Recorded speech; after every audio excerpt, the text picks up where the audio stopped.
Gaza में Israel का नरसंहार जारी है। इसी बीच इजरायली सेना ने 5 अल जजीरा के पत्रकारों को भी मार गिराया था। हैरानी की बात तो यह है कि इजरायली सेना की तरफ से दावा किया गया था कि इस हमले में मारा गया पत्रकार अनस अल शरीफ हमास से जुड़ा हुआ था। इस मामले को लेकर पूरी दुनिया में इजराइल की थू-थू भी हो रही है।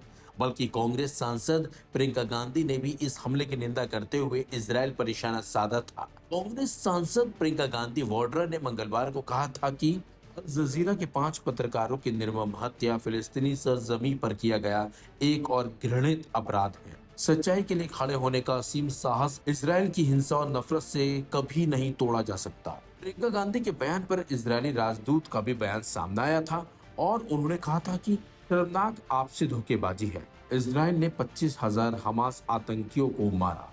हमास आतंकी नागरिकों के पीछे छुपते हैं, लोगों को निकालने या मदद देने वालों पर गोली चलाते हैं और रॉकेट फायर करते हैं। उन्होंने कहा कि इजराइल ने गाजा में 2 मिलियन टन खाद्य सामग्री पहुंचाई, जबकि हमास उसे छुपाने की कोशिश करता है, जिससे भूख बढ़ रही है। राजदूत ने गाजा की जनसंख्या पर कहा कि पिछले 50 सालों में यह 450% बढ़ी है, इसलिए वहां कोई जनसंहार नहीं हुआ। उन्होंने अंतर्राष्ट्रीय समुदाय से कहा कि वे हमास द्वारा बताए गए आंकड़ों पर भरोसा न करें। अब इजरायली राजदूत के इसी बयान के बाद कांग्रेस नेता सुप्रिया श्रीनेत ने एक्स पर लिखा, मिस्टर एम्बेसडर, आपको भारत के एक सांसद को जवाब देते समय अपनी भाषा और लहजे का ध्यान रखना चाहिए। यह बिल्कुल अस्वीकार्य है। भारत 1988 में फिलिस्तीन को मान्यता देने वाले पहले देशों में से एक था और 1974 में फिलिस्तीनी लोगों के एकमात्र वैध प्रतिनिधि के रूप में पीएलओ और मान्यता देने वाले पहले देशों में एक था। लगातार सभी सरकारों ने इस रुख और नीति का पालन किया है।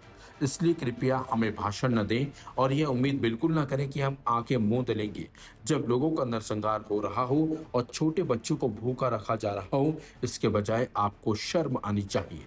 इसके साथ साथ कांग्रेस नेता जयराम रमेश ने भी एक्स पर लिखा और राजदूत पर निशाना साधा। उन्होंने लिखा, राष्ट्रीय कांग्रेस उस भाषा की निंदा करती है जो इजराइल के राजदूत ने प्रियंका गांधी के गाजा में हो रहे नरसंहार पर दुख व्यक्त करने के जवाब में इस्तेमाल की। मोदी सरकार ने पिछले 18-20 महीनों से इजराइल के कुकर्मों पर बोलने में चरम नैतिक कायरता दिखाई है। हम इसे पूरी तरह अस्वीकार्य मानते हैं। इजरायली राजदूत प्रियंका गांधी को जवाब देकर फंस गए हैं, क्योंकि उनके खिलाफ कांग्रेस नेताओं ने अब मोर्चा खोल दिया है और कड़ी निंदा भी की है इसकी। हालांकि इसे लेकर केंद्र की मोदी सरकार की तरफ से कोई बयान नहीं आया, जिसे लेकर भी कांग्रेसी नेता भड़के हुए हैं और उन्होंने सीधे सीधे मोदी सरकार पर भी निशाना साधा है।